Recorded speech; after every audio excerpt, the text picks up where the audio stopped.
দর্শক, আমার তরফ থেকে আপনাদেরকে সবাইকে স্বাগতম, ফুলের শুভেচ্ছা।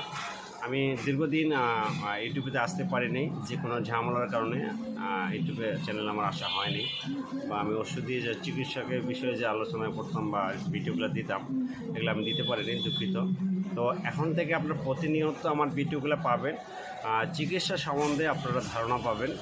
আপনাদের যদি ব্যক্তিগত কোনো প্রবলেম থেকে থাকে, অবশ্যই আমার নাম্বারে দেওয়া থাকবে, বা আমার সাথে আপনারা যোগাযোগ করতে পারবেন, পরামর্শ নিতে পারবেন, চিকিৎসা করেন বা না করেন পরামর্শ নিতে পারবেন। আমি আজকে যে বিষয় নিয়ে আলোচনা করতে চাচ্ছি, আসলে মানুষের দুর্বলতাটা কেন আসে, বা ফিনিক্স কেন লুজ হয়ে যায়, কেন সঠিকভাবে দাঁড়ায় না, প্লাস মানুষের বিভিন্ন ধরনের যৌনতা সমস্যাগুলো কেন আসে বা কেন হয়, এই বিষয়গুলো নিয়ে আমি আলোচনা করব। আর ভিডিওটা লম্বা হবে, তার পরের ভিডিওতে আর পুরো আলোচনা বিস্তারিত আলোচনা করা যাবে।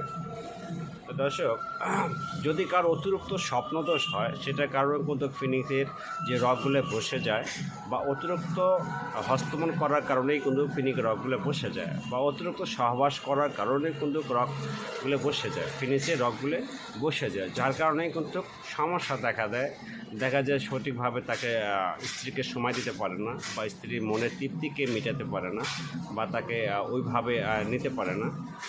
এটার কারণে কিন্তু বিভিন্ন সমস্যাগুলো দেখা দেয়। সমস্যা শুধু দেখা দেয় শুধু ওইটার কারণেই।